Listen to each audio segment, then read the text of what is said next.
Movie के start में हमें एक फार्म हाउस को दिखाया जाता है जहां पर रात का वक्त था और एक चमकती हुई रोशनी उस फार्म हाउस में दिखाई देती है। ये चमकती हुई रोशनी कोई और नहीं बल्कि एक मैजिकल क्रिएचर था। अब जब सुबह होती है तो फार्म का ओनर देखता है कि उसके फार्म को बर्बाद कर दिया है। अब उस ओनर को बहुत ज़्यादा गुस्सा आता है क्योंकि ये सब उस रोशनी की वजह से हो रहा था।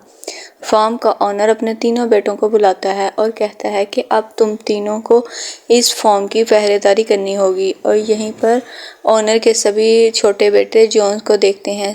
जॉन को सभी निकम्मा समझते हैं। उसके बड़े भाई भी उसकी अच्छाई का फ़ायदा उठाते थे। जॉन के भाई उसको अकेले ही पहरेदारी करने का कहते हैं। जॉन को इस काम के लिए मान जाता है और पहरेदारी के लिए अकेला ही तैयार हो जाता है। और जब जॉन फार्म पर बैठा हुआ था अचानक उसे वहाँ पर कोई आवाज़ सुनाई देती है। वो जब पीछे मुड़कर देखता है तो उसके पीछे एक वाइट कलर का घोड़ा था। जॉन को अपनी आंखों पर यकीन नहीं होता कि उसने इतना बड़ा और सफ़ेद कलर का घोड़ा देखा है। अब वो उस घोड़े को पकड़ने की कोशिश करता है। एक रस्सी उस घोड़े पर डाल देता है। अब वो घोड़ा तेज़ी से भागने लगता है मगर तभी जॉन रस्सी को पकड़ लेता है जिस वजह से जॉन भी उसके साथ आगे चला जाता है। जब घोड़ा थोड़ा सा आगे जाता है तो वो अनबैलेंस हो जाता है और दलदल में गिर जाता है। जॉन उस घोड़े की मदद करता है, उसको दलदल से बाहर निकाल लेता है। अभी जॉन देखता है कि उसी घोड़े की आंखों में आंसू थे और ये देखकर जॉन उस घोड़े के लिए बहुत बुरा महसूस करता है। घोड़े से प्रॉमिस लेता है कि आइंदा घोड़ा फॉर्म में नहीं आएगा। उसके बाद जॉन को घोड़ा शुक्रिया अदा करता है और वहाँ से चला जाता है। जॉन भी अपने घर आ जाता है। अब जॉन को दोबारा अपने फॉर्म से दोबारा आवाज़ें आती हैं। जब जॉन दोबारा चेक करने जाता है तो वहाँ पर जाकर वो हैरान हो जाता है। वहाँ पर दो घोड़े बंधे हुए थे। अब इससे पहले कि समझ पाता उसको एक आवाज़ बताती है कि ये तुम्हारे लिए एक गिफ्ट है। जॉन जब पीछे मुड़कर देखता है तो उसको एक छोटा घोड़ा नज़र आता है जो कि उसको बताता है कि मेरा नाम फॉल है। असल में फॉल उस घोड़े का बेटा था जिसको जॉन ने रात को बचाया था। फॉल जॉन को बताता है कि मेरी मदर तुमसे बहुत ज़्यादा खुश है इसलिए उन्होंने तुम्हारे लिए एक गिफ्ट भेजा है। ये सुनकर जॉन काफ़ी खुश हो जाता है। तभी जॉन को अपने फादर की आवाज़ आती है। अब जॉन जल्दी से बाहर आता है और अपने फादर को बगैर रखने की कोशिश करता है ताकि वो अंदर ना चले जाएं। अब जॉन अपने फादर के जाने के बाद फॉल पर बैठ जाता है और फॉल बहुत तेज़ी से भागता है। उसकी स्पीड को देखकर जॉन बहुत ज़्यादा हैरान हो जाता है। अब एक जगह पर फॉल सीटी बजाता है। अब फॉल की सीटी को सुनकर स्टेबल में खड़े दो घोड़े उनके पास आ जाते हैं। जॉन ये सोचता है कि वो इन घोड़ों को मार्केट में ले जाकर बेच देगा। जॉन उनको मार्केट में लेकर जाता है तो उन शानदार घोड़ों को देखकर लोग हैरान हो जाते हैं। किसी ने भी ऐसे शानदार घोड़े नहीं देखे थे। यहाँ पर काफ़ी ज़्यादा जॉन से खरीदने की बातें करते हैं। अब फॉल भी जॉन को कहता है कि वो ये दोनों घोड़े उस बूढ़े आदमी को बेच दे मगर ये दोनों घोड़े किंग को ही बेचना चाहता था। किंग वहाँ पर आता है तो वो किंग को भी ये बहुत घोड़े पसंद आते हैं मगर किंग का मिनिस्टर से कहता है कि उसको ये दोनों घोड़े चोरी के लग रहे हैं। किंग इसी बात का फ़ायदा उठाकर बगैर पैसों के जॉन से दोनों घोड़े ले लेता है। जॉन किंग से वो पैसे की बात करता है तो किंग उसे बगैर जवाब दिए वहाँ से चला जाता है। फॉल जॉन को डांटता है और कहता है कि मैंने तुम्हें कहा था ये दोनों घोड़े उस बूढ़े आदमी को बेच दो। खैर फॉल जॉन को उदास देखता है तो वो दोबारा सीटी बजाता है। वो दोनों घोड़े जॉन के पास आ जाते हैं। उन दोनों घोड़ों की वजह से किंग की बगी पलट जाती है और वो आटे की बोरियों में गिर जाते हैं। अब किंग के इस बात से बहुत ज़्यादा गुस्सा आता है मगर किंग चैम्बर की वजह से कुछ नहीं कहता और जॉन से उसकी घोड़ों की कीमत लगाने को कहता है। जॉन उस घोड़ों की बहुत ज़्यादा कीमत लगाता है जिससे किंग के लोग उसे सजेस्ट करते हैं कि वो जॉन को अपने पास काम करने के लिए रख ले। जब जॉन यहाँ पर रहेगा तो किंग अपनी बेइज्जती का बदला भी ले सकते हैं। जॉन भी इस बात को एक्सेप्ट कर लेते हैं और वहाँ पर रहकर किंग के कामों को करने लगता है। अब किंग का असिस्टेंट किंग से कहता है कि क्यों ना हम जॉन से एक फिनिक्स बर्ड्स को बुलवाएं। वो एक फायर बर्ड्स था, वो उसको लाना बहुत मुश्किल था। अब किंग का असिस्टेंट से ये कहता है कि उसको लाना बहुत मुश्किल है और जॉन उसको कभी भी ला नहीं सकेगा। तभी आप जॉन को मौत सुना देना। अब किंग के असिस्टेंट का आइडिया किंग को बहुत अच्छा लगता है। अब किंग जॉन को कहता है, जॉन भी इस बात के लिए तैयार हो जाता है। अब फॉल्स को ये बात पता चलती है तो वो जॉन से कहता है कि ऐसा करना बहुत ही ख़तरनाक है, क्योंकि जिसने भी ऐसा किया है, जो भी उस बर्ड की तलाश में गया है, कभी भी वापस नहीं आया। मगर जॉन ने ये चैलेंज एक्सेप्ट कर लिया था, इसलिए वो पीछे नहीं हट रहा था। अब फॉल को भी जॉन की मदद करना थी। अब वो जॉन को एक जंगल में ले जाता है जहाँ पर वो उसे ट्रेन नट दिखाता है। वो जॉन को बताता है कि ये फायर बर्ड के स्पेशल नट्स हैं, वो इनको बहुत ज़्यादा पसंद करता है, मगर ये नट्स ऐसे हैं जैसे वो फायर बर्ड्स इनको खाएगा वो गहरी नींद में सो जाएगा, जिसके बाद हम उसको आसानी से पकड़ लेंगे। इसके बाद ये दोनों उस जगह पर पहुंच जाते हैं जहां पर फायर बर्ड्स रहता था। फॉल उसको ये भी बताता है कि फायर बर्ड ज़मीन के नीचे रहता है। अब वो उस जगह पर कुछ नट्स को फेंक देते हैं और उस फायर बर्ड्स को बाहर आने का वेट करते हैं। और जब जैसे ही वो बाहर नट्स की आके खुशबू सूंघता है तो वो ज़मीन से बाहर आ जाता है और वो फायर बर्ड उस नट्स को खाने लगता है। इसके बाद वो बेहोश हो जाता है। अब जैसे ही जॉन उसको पकड़ने जाता है तो वो दोबारा ज़िंदा हो जाता है और वो फायर बर्ड्स जॉन के पीछे पड़ जाता है। वो उनको पकड़ने के लिए जॉन्स और फॉल के पीछे भागता है, जिसकी वजह से पूरे आइलैंड पे आग लग जाती है। उस फायर बर्ड ने जॉन्स और फॉल को पकड़ लिया था, जिसके बाद उस जॉन्स को आखिरी नट्स पड़ा हुआ उसकी तरफ फेंक देता है। जैसे ही वो फायर बर्ड उस नट्स को खाता है वो बेहोश हो जाता है। अगली सुबह जब वो जागता है तो उसको पता चलता है कि उन लोगों ने उसे चैन में कैद कर लिया था। जब जॉन उस फायर बर्ड की तरफ देखता है तो ये देखता है कि उसकी आंखों में आंसू थे। ये देखकर जॉन को बहुत ज़्यादा बुरा फील होता है, जिसकी वजह से वो उस फायर बर्ड को आज़ाद कर देता है। जैसे ही वो फायर बर्ड आज़ाद होता है वो अपने पंख फैलाकर उड़ जाता है और जाते हुए अपने एक पंख जॉन को दे जाता है। वो पंख हीट की वजह से ग्लो कर रहा था।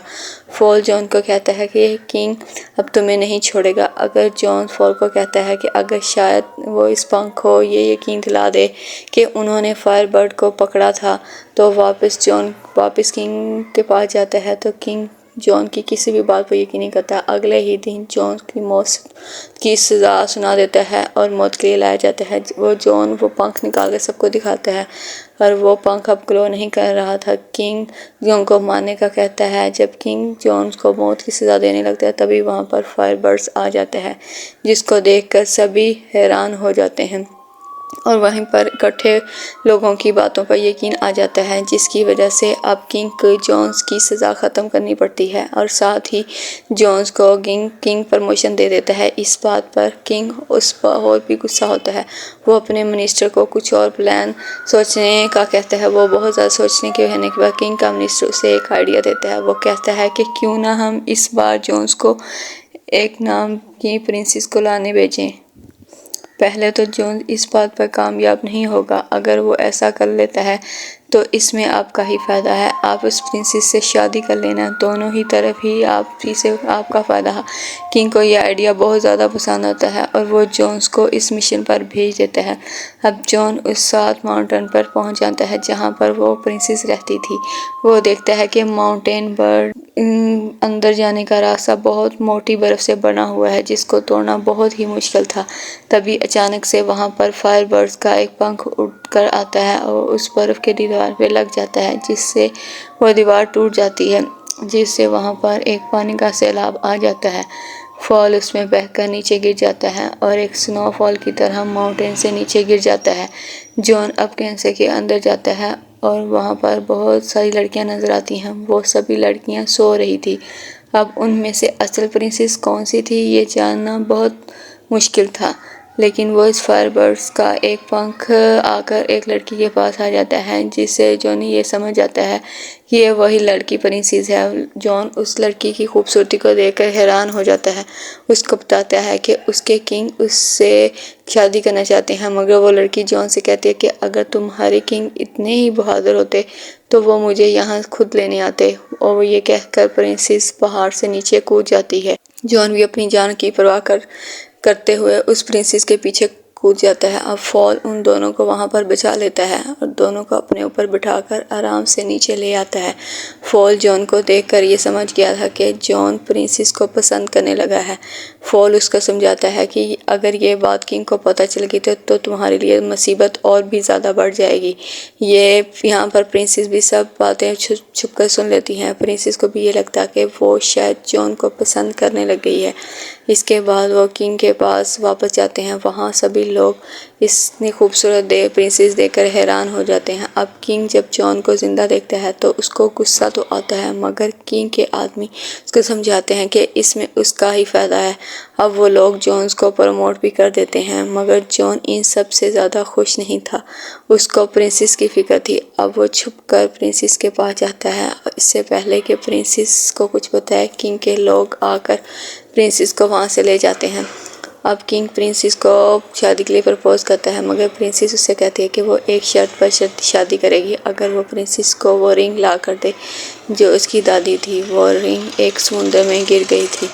वो रिंग जब तक उसके पास नहीं आ जाती वो शादी नहीं कर सकती। अब प्रिंसेस की बात से किंग परेशान हो जाता है, मगर तभी वहाँ पर जॉन आता है। जॉन को जब ये किंग देखता है तो ये काम जॉन करने को कहता है। जॉन फॉल को इस किंग के बारे में बात करता है, तो मगर फॉल उसे कहता है कि उस रिंग के बारे में कोई भी नॉलेज नहीं है। मगर फॉल उसके बारे में अपनी मदद से बात करता है। वो उसको बताती है कि वो रिंग फेल के पेट के में है और उस समुद्र के बीच एक आइलैंड के पास मिलेगी। अब जॉन फॉल के साथ जाता है। वहाँ पर कुछ वर्ड्स के टकराने से फॉल नीचे गिर जाता है और पता चलता है कि जॉन उस फेल तक पहुँच गया है। जॉन पानी के नीचे पड़े पड़े जंजीरों को देखता है। उन जंजीरों से बंधी हुई एक व्हेल को देखता है।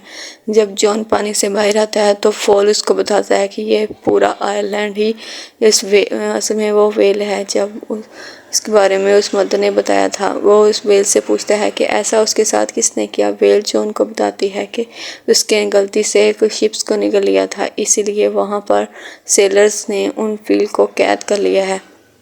अब ये व्हेल अपनी गलती को सुधारना चाहती है। जोन्स को उस व्हेल के लिए बहुत ज़्यादा बुरा लगता है। अब जोन्स को एक आइडिया आता है। वो ये सोचता है कि अगर वो इस व्हेल को चेन खुलवा दे तो वो इसके अंदर से चिप्स को निकाल सकता है, और अपनी प्लान के अकॉर्डिंग उस व्हेल के नाक में चले जाते हैं और उसकी नाक को टिकल करने लगते हैं।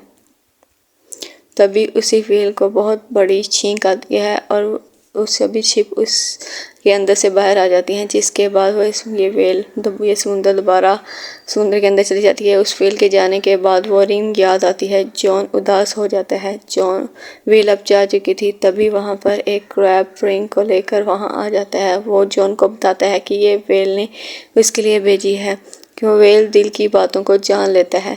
इसके बाद वो रिंग को लेकर प्रिंसेस के पास जाते हैं, जहाँ पर उसकी नज़र उस फायरबर्ड पर भी जाती है जिसको किंग ने बिल्डिंग से बांध दिया था। जॉन प्रिंसेस को रिंग देता है, जिसे देखकर वो समझ जाती है कि जॉन उसके लिए कुछ भी कर सकता है। उधर दूसरी तरफ किंग का आदमी फॉल को वो दूरबीन से देख रहा था। उसको बोलता हुआ किंग देखता है तो उसको ये लगता है कि ये फॉल एक डेविल है।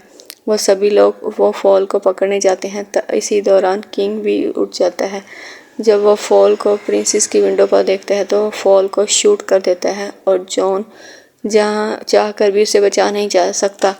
इसके बाद किंग ये ऐलान करता है कि जॉन को प्रिंसेस के किडनैप करने के जुर्म में इसको नौकरी से निकाल दिया जाता है और कुछ ही दिनों बाद उसे मौत की सज़ा मिलेगी। और तभी प्रिंसेस फॉल को से मिलती हैं कि उसके इस आइडिया की वजह से जॉन और भी ज़्यादा मुसीबत में फंस गया है। वो फॉल को बताती है कि उसने किंग को शादी से बचने के लिए 3 अलग अलग बोट्स में नहाने के लिए कहा था, जहाँ पहले बोट में उबलता हुआ पानी, दूसरे में बर्फ़ का पानी और तीसरे में उबलता हुआ दूध होगा। उसने किंग को बताया कि ऐसा करने से वो दोबारा जवान हो जाएंगे, मगर किंग को ये सब ठीक नहीं लग रहा था। जिस पर किंग का आदमी कहता है कि पहले वो इन सब चीज़ों को जॉन पर आजमा कर देख ले। अब प्रिंसेस फॉल को इस बचने का तरीका बताती है। पहले पार्ट में उसकी दादी की रिंग, दूसरी बोट में उस फायरबर्ड का पंख और तीसरी में लाइफ और डेथ फ्लावर डाल दें तो जॉन की लाइफ बच सकती है। प्रिंसेस से बारे में पूछता है। प्रिंसेस फॉल को कहती है कि वो फ्लावर उसे दुनिया के आखिरी कोने में मिलेंगे। फॉल कहता है कि इन सब में तो बहुत ज़्यादा वक्त लग जाएगा, लेकिन प्रिंसेस उसको कहती है कि तुम्हारी स्पीड से ये काम जल्दी हो जाएगा। अब फॉल इंजर्ड होने के बावजूद उन फ्लावर्स को लेने जाता है और अगली सुबह वो बोट्स भी तैयार हो जाती है। यहाँ पर किंग सोचता है कि यही सही वक्त है सबको ये बताने का कि वो कितना रहमदिल है। वो सबको ये बताता है कि ये प्रोसेस असल में जॉन में दिया हुआ दूसरा मौका है कि वो अगर इन सब में कामयाब हो गया तो वो जॉन को आज़ाद कर देंगे। इसके बाद वो जॉन को उस बोट में धकेल देता है और प्रिंसेस चुपके से उस रिंग में चुपके से डाल देती है। उस रिंग की मैजिक से जॉन सही सलामत पहले बोट में निकल में दूसरी बोट में गिर जाता है। ये सब देखकर वो फायरबर्ड चलाने लगता है। उस फायरबर्ड्स की आवाज़ उस कैट हुए पंख तक पहुंच जाती है और वो वहां से निकलकर फ़ौरन ही दूसरे बोट में गिर जाता है, जिससे बाद जॉन तीसरे में और फाइनल बोट में गिर जाता है। प्रिंसेस फॉल के आने का इंतज़ार कर रही थी। दूसरी तरफ हम देखते हैं कि फॉल उस फ्लावर तक पहुंच गया था, लेकिन उस फ्लावर को तोड़ने से फॉल को पता चलता है कि ये इस फ्लावर में जो भी तोड़ेगा उसकी डेथ हो जाएगी, लेकिन इस बात की परवाह किए बिना उस फूल को तोड़ लेता है। उधर बाकी सब लोगों को ये लग रहा था कि ये जॉन मर गया है और वो सभी लोग उदास होकर वहाँ से जाने लगते हैं। तभी वहाँ पर फॉल आ जाता है और जो कि उस फ्लावर को उस पॉट में गिरा देता है और देखते ही देखते जॉन उस बोट से बाहर एक प्रिंस की तरह बाहर आ जाता है। अब यह देखकर किंग भी पहले बोट में जंप लगाता है, मगर दोबारा से जवान होने की बजाय वो एक बबल में कैद होकर वहां से चला जाता है। सभी लोग इसी बात को देखकर बहुत खुश होते हैं और वो अपने किंग जॉन को बना लेते हैं। जॉन और प्रिंसेस फॉल को ढूंढने जाते हैं। फॉल को ये लग रहा था कि अब वो मरने वाला है, मगर वो प्रिंसेस फॉल को बताती है कि वो फ्लावर सिर्फ उसका टेस्ट ले रहा था। मूवी के लास्ट सीन में हम जॉन और प्रिंसेस की शादी को देखते हैं। इसी के साथ ही ये मूवी एंड हो जाती है।